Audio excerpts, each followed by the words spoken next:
Assalamualaikum warahmatullahi wabarakatuh. Kami dari kelompok 3 yang beranggotakan saya sendiri, Dela Lufianti, dan yang kedua Dwi Nurmawati, yang ketiga Herlina Septia Rahmawati, dan yang keempat Hendwika Nurhidayat, ingin mempresentasikan materi mengenai kepribadian. Langsung saja kita menuju ke materi yang pertama, yakni pengertian kepribadian. Menurut Yusuf dan Nurisman menjelaskan bahwa kata kepribadian adalah terjemahan dari bahasa Inggris yang berarti personality. Kata personality berasal dari bahasa Yunani, yaitu persona, yang berarti topeng. Istilah topeng berhubungan dengan salah satu atribut yang dipakai oleh para pemain sandiwara atau pertunjukan. Para pemain bertingkah laku sesuai dengan topeng yang dipakainya, seolah-olah topeng itu mewakili ciri kepribadian tertentu, sehingga pengertian personality adalah tingkah laku yang ditampakkan ke lingkungan sosial. Kesan mengenai diri yang diinginkan agar dapat ditangkap oleh lingkungan sosial.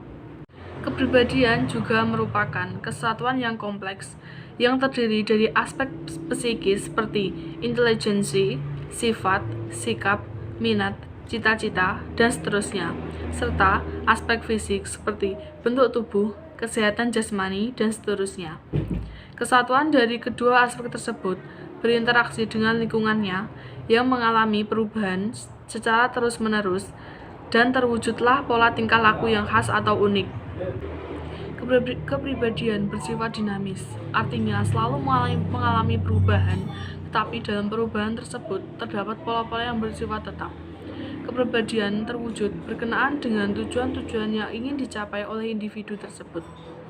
Baik, selanjutnya saya akan menjelaskan tentang tipe-tipe kepribadian manusia yang dapat dibedakan menjadi beberapa kelompok dengan sifat-sifat tertentu. Menurut Jung, bahwa kepribadian manusia ada 3 tipe, yaitu introvert, extrovert, dan juga ambivert. Yang pertama adalah introvert, tipe kepribadian individu yang minatnya lebih mengarah ke dalam pikiran dan pengalaman sendiri. Seorang introvert umumnya akan mengalami kelelahan atau rasa kurang nyaman ketika berada di dalam lingkungan sosial. Introvert akan lebih memilih untuk menyendiri dan memiliki lingkaran pertemanan yang relatif kecil. Kemudian yang kedua adalah extrovert, tipe kepribadian yang tindakannya dipengaruhi oleh dunia luar. Extrovert secara umum cenderung menikmati situasi sosial, mencari pengalaman baru, merasa nyaman dalam kelompok, dan lebih menyukai kegiatan yang padat. Yang ketiga adalah ambivert. Ambivert umumnya dikenal sebagai tipe kepribadian yang berada di antara introvert dan juga extrovert. Seseorang dengan kepribadian ini biasanya mudah berbaur layaknya seorang extrovert, tetapi juga pintar untuk menyendiri dan tidak berbicara banyak seperti introvert. Selanjutnya terdapat tipe-tipe kepribadian berdasarkan tipologi Hippocrates Galenus, diantaranya sebagai berikut. Yang pertama adalah sanguinis, di mana orang yang sanguin adalah orang yang memiliki tipe-tipe kepribadiannya khas. Mereka memiliki sifat sedikit seperti anak-anak. Sanguin biasanya tidak menemukan masalah dalam kehidupan sosialnya karena mudah bergaul dan juga akrab walau dengan orang-orang yang baru dikenal. Kemudian yang kedua adalah koleris. Manusia dengan kepribadian koleris memiliki kemampuan memimpin yang bagus karena bisa dengan mudah mengambil sebuah keputusan. Yang ketiga adalah melankolis. Individu dengan pribadi melankolis adalah tipe manusia yang memiliki sifat analitis, suka memperhatikan orang lain, perfeksionis, hemat, tidak begitu menyukai perhatian, serius, artistik, sensitif, dan senantiasa rela berkorban. Kemudian terakhir adalah tipe pragmatis, yang merupakan pribadi yang selalu cinta damai dengan menjadi netral dalam segala kondisi tanpa memihak salah satu kubu. Dalam kehidupan sosialnya, pribadi pragmatis cenderung senang berperan sebagai pendengar yang baik daripada berperan sebagai pelaku cerita. Selanjutnya, saya akan menjelaskan tentang faktor yang mempengaruhi perkembangan kepribadian. Pengembangan kepribadian merupakan sebuah upaya untuk mengoptimalkan aspek-aspek kepribadian yang sudah ada pada setiap diri individu. Setiap individu dalam pengembangan diri tidak terlepas dari berbagai faktor, baik internal maupun eksternal. Kemudian, setiap individu pasti memiliki latar belakang yang berbeda dari lahir sampai dewasa, dan hal tersebut tentu saja menyebabkan perbedaan dalam pengembangan kepribadian individu. Faktor internal yang dapat mempengaruhi pengembangan kepribadian adalah perubahan fisik, konflik serta ketegangan yang dihadapi individu dalam perkembangan diri individu. Sedangkan faktor eksternal meliputi lingkungan rumah atau keluarga dan lingkungan individu dalam beraktivitas baik di kampus, tempat kerja, atau tempat bermain.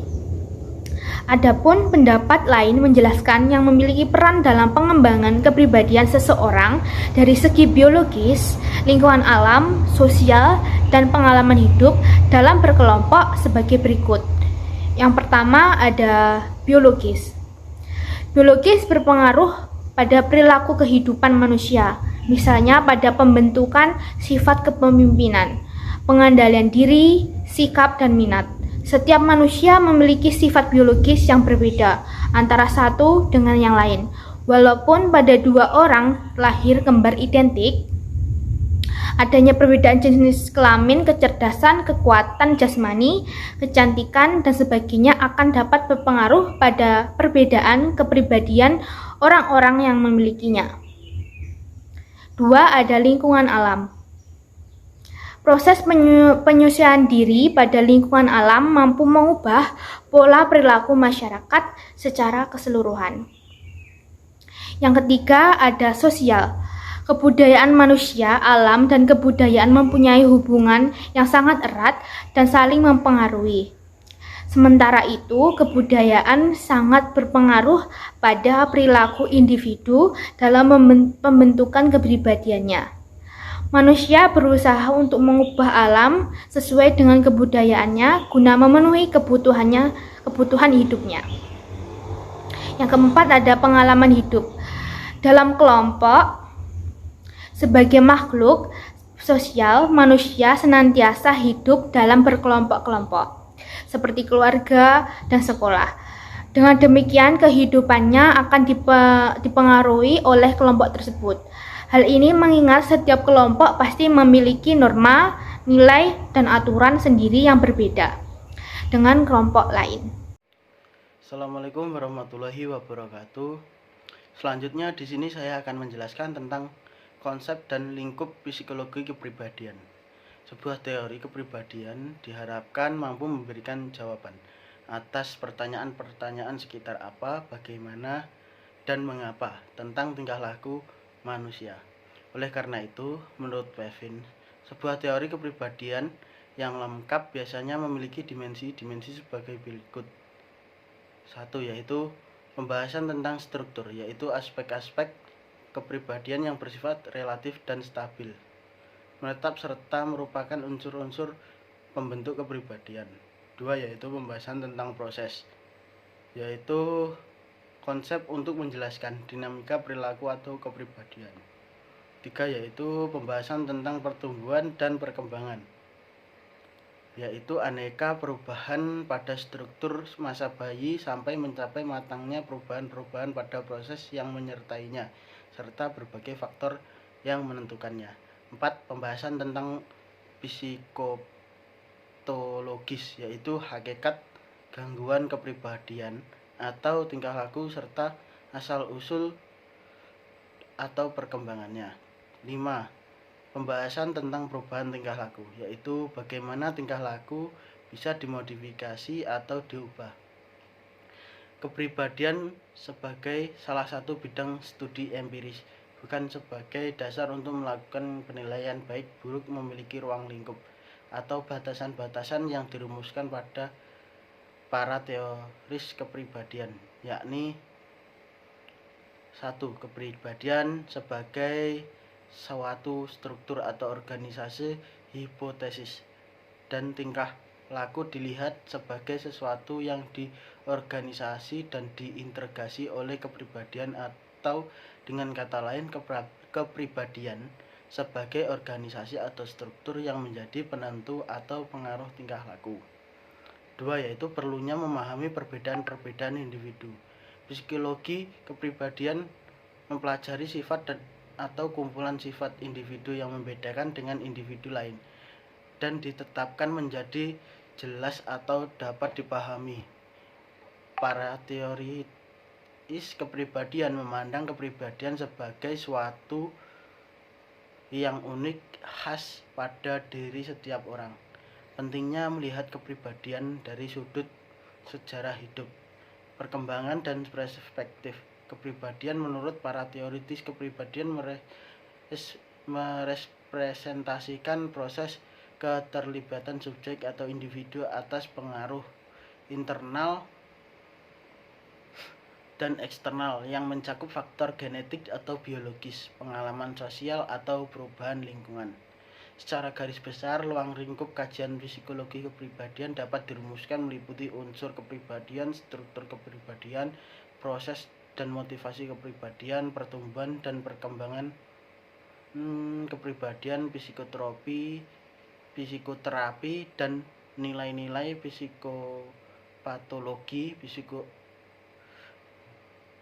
pribadi dan kepribadian individu. Sekian penjelasan dari kelompok kami. Bila ada kurang atau lebihnya, kami memohon maaf sebesar-besarnya.